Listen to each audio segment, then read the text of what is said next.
Friends, now we are going to talk about the geometric mean. ये geometric mean क्या होता है? पिछले सेशन में हमने अर्थमेटिक मीन के बारे में जाना था। अर्थमेटिक मीन क्या होता है और स्टैटिस्टिक्स के बारे में जाना था कि स्टैटिस्टिक्स और मीन के अंदर मीन आता है। मीन के अंदर चार टाइप्स आते हैं मीन के। एक होता है arithmetic mean, second is geometric mean, third is weighted mean and fourth is harmonic mean. उसमें से हमने कल जो बात की थी अर्थमेटिक मीन की बात की थी। अब हम बात करेंगे ज्योमेट्रिक मीन की। आइए थोड़ा ज्योमेट्रिक मीन के बारे में जान लेते हैं। तो ये ज्योमेट्रिक मीन जो है एक टाइप ऑफ मीन ही है। ये मतलब एवरेज ही निकालते हैं, ये सेम एवरेज ही निकालते हैं। It is average, but the geometric mean is a type of average that is calculated by multiplying all the numbers in a set and then taking the nth root of the product.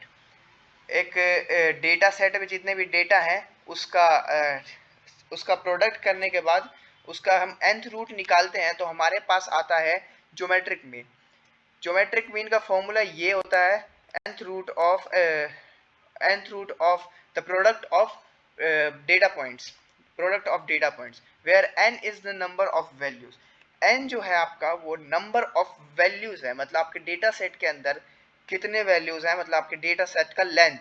It is a primarily used for finding the average of percentages, growths, rates and ratio. ये आपका use होता है जैसे average निकालने के लिए percentage का, growth rates का एंड रेशियोज का। मतलब अगर आपके पास दे रखा है कोई ग्रोथ हुआ है 5% हुआ है आपके पास, और उसके साथ आपको और भी डेटा दे रखे हैं जैसे 10%, 2%, 3%, ऐसे करके डेटा दे रखे हैं। तो आपको एवरेज परसेंटेज निकालना है। एवरेज परसेंटेज निकालने के लिए आप ज्योमेट्रिक मीन यूज करेंगे, या ग्रोथ रेट्स का एवरेज निकालने के लिए आप ज्योमेट्रिक मीन यूज करेंगे, या अगर आपके पास रेशियो में डेटा है तो उसका मीन निकालने के लिए, उसका एवरेज निकालने के लिए आप ज्योमेट्रिक मीन यूज करेंगे। इससे आपका जो आंसर है वो एक्यूरेट होता है। ज्योमेट्रिक मीन भी दो ग्रुप्स में बांटे हुए हैं, अनग्रुप्ड डेटा और ग्रुप डेटा। अनग्रुप्ड और ग्रुप्ड के बारे में हमने पहली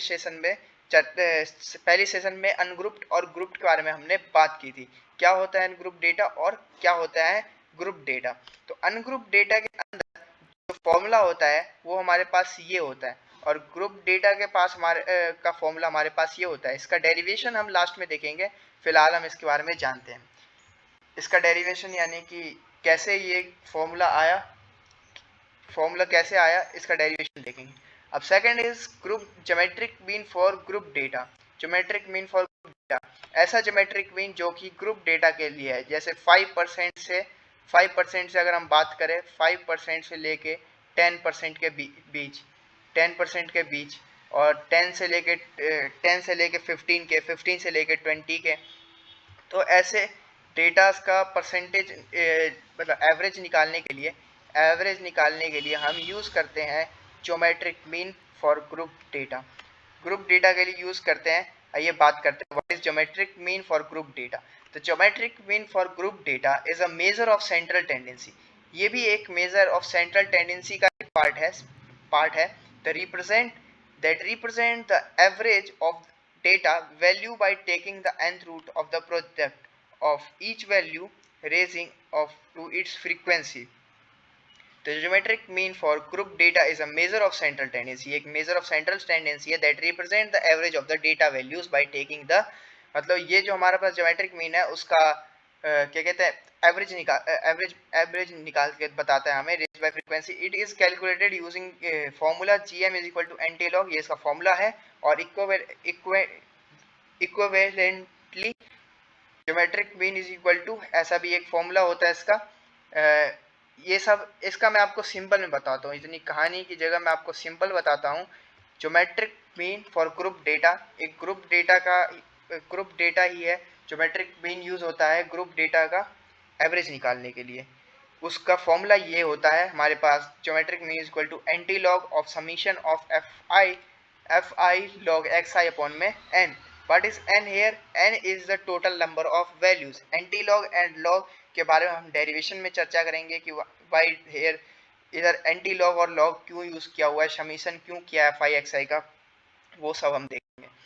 तो सिंपल सी बात है, आपका ज्योमेट्रिक मीन जो है यूज होता है ग्रोथ रेट्स, परसेंटेजेस, रेशियोज निकालने के लिए।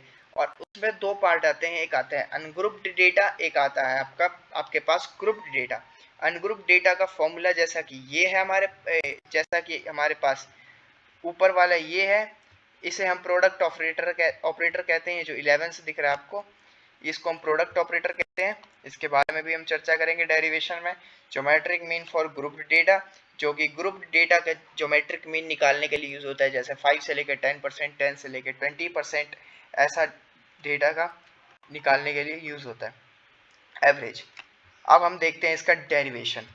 हाय गाइस, अब हम देखने वाले हैं ज्योमेट्रिक मीन अनग्रुप डेटा के लिए जो मीन का फॉर्मूला यूज़ होता है, उस मीन के फॉर्मूले को, जो कि ये फॉर्मूला यूज़ होता है। इस फॉर्मूले के बारे में तो हम जानते हैं, बस अब हम इसका देखने वाले हैं derivation.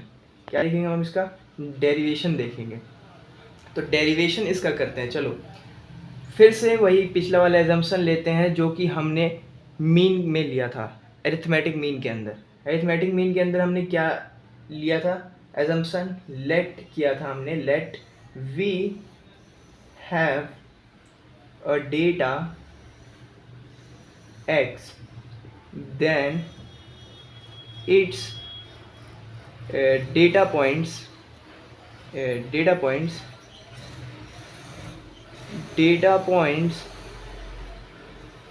are x1, x2, x3 dash dash dash and xn until xn. We have this assumption, and its length is n. Then इसमें भी हमें एक रूल ऑफ थंब याद रखना है कि xi यानी कि x1 plus x1 into x को मैं से लिखेंगे x1 into x2 into x3 until the xn equals to geometric mean into geometric mean into geometric mean until the n times, a geometric mean product of geometric mean n times. Okay, we use a product operator like this. This is called a product operator, which is used for a product of the numbers. हम यहाँ पे xi लिखेंगे.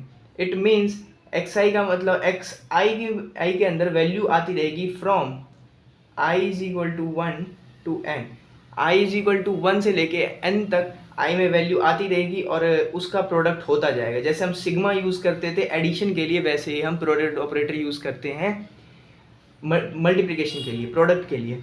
Equals to geometric mean का power n। अगर हम x into x करते हैं, x into x करते हैं तो हमारे पास क्या आता है? X square. x into x करते हैं तो हमारे पास आता है एक्स क्यूब।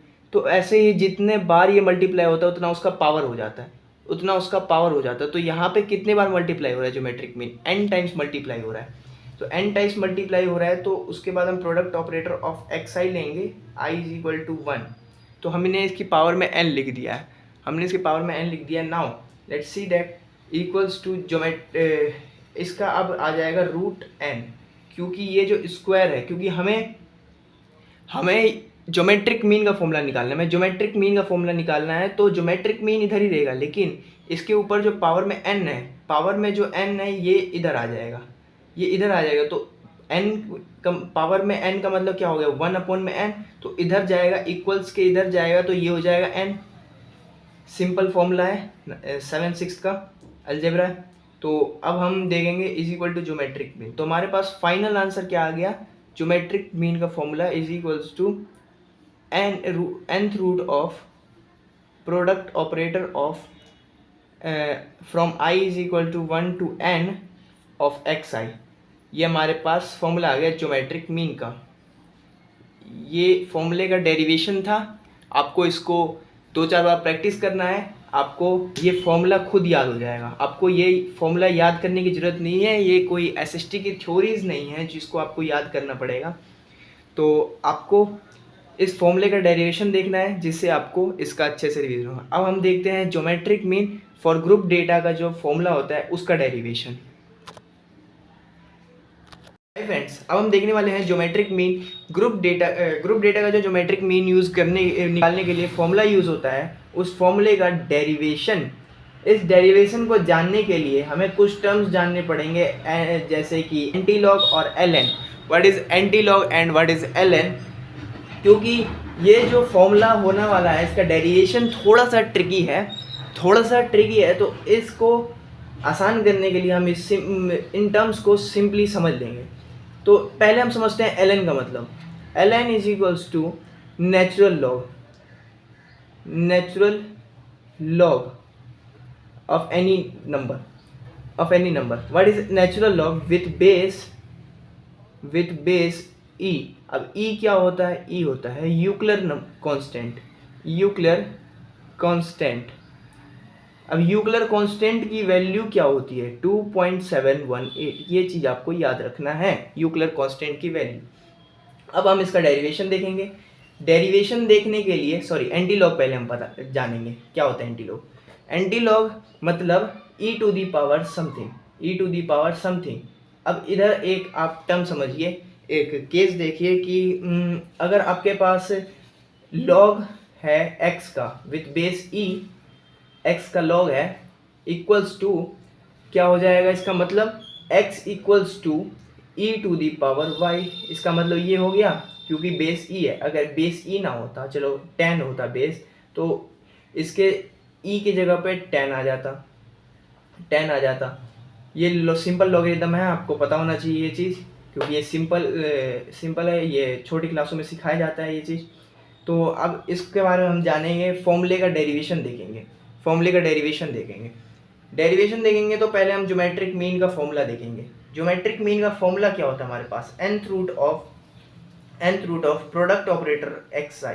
मतलब xi का जो डेटा पॉइंट्स होगा उसका प्रोडक्ट, सबका प्रोडक्ट का nth रूट कर देंगे तो हमारे पास आंसर आ जाएगा। अब इसके लिए क्या हो जाएगा? xi क्या है? टोटल नंबर ऑफ वैल्यू है हमारे पास, टोटल नंबर ऑफ वैल्यू। तो geometric mean for grouped data के लिए हो जाएगा हमारे पास इसका फॉर्मूला, nth रूट तो सेम रहेगा, लेकिन प्रोडक्ट ऑपरेटर ऑफ xi का पावर fi हो जाएगा और इसका होल का पावर 1/n। अब xi का पावर fi क्यों आया वो चीज़ समझते हैं। ये यूक्लियर कांस्टेंट मैं साइड में लिख देता हूँ, आप लोग स्क्रीनशॉट ले सकते हैं या याद कर सकते हैं, इसको याद कर सकते हैं।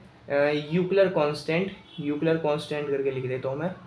यूक्लियर कांस्टेंट इक्वल्स टू 2.718, ये आपको याद कर लेना है।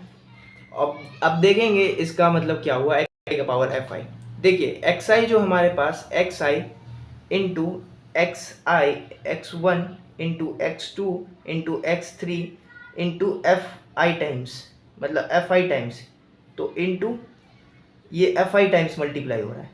ये मल्टीप्लिकेशन कितने बार हो रहा है? fi टाइम्स हो रहा है। तो इधर प्रोडक्ट ऑपरेटर नहीं आएगा, सिंपली इधर आ जाएगा हमारे पास सिग्मा। हमारे पास क्या आ जाएगा? Sigma from i is equals to 1 to n। तो इधर देखेंगे ये fi टाइम्स होगा, फिर इसका ब्रैकेट करके x4 x5 ऐसे करके इसका समीशन होगा, सबका समीशन होगा, तब ये f2 ऐसे इतने टाइम्स जाएगा। तो x1 है ये, x2 नहीं है, x1 है, x1 और ये x2 है एवर टाइम्स मल्टीप्लाई होगा। तो ज्योमेट्रिक मीन हमारे पास ग्रुप डेटा का क्या है? Equals to summation from i is equals to 1 to n of xi का पावर fi का होल का पावर 1/n। अब हम इसका लेंगे लॉगरिथम, क्योंकि ये थोड़ा सा ट्रिकी हो जाएगा, मतलब ये ट्रिकी हो जाएगा, इसलिए हम इसका लॉगरिथम लेंगे इसको सिंपल करने के लिए। Equals to ln natural log लेंगे, या लॉग विथ बेस 10 भी ले सकते हैं आप, लॉग बेस 10 ले सकते हैं, पर हम इधर नेचुरल लॉग ले रहे हैं। ln of sigma from i is equals to 1 to n of xi to the power fi का होल का पावर 1/n। अब हम देखेंगे ln of geometric mean for group data equals to power है ये इधर आ जाएगा, ये भी पावर है ये इधर आ जाएगा, और एक्स आई का नेचुरल लॉग हो जाएगा, यानी कि इसका हो जाएगा एल एन नहीं आएगा, इधर आ जाएगा आपका 1/n into summation of from i is equals to 1 to n of f i of l n of x i. अब तक आपको समझ में आ गया होगा कि हमने क्यों ये करा।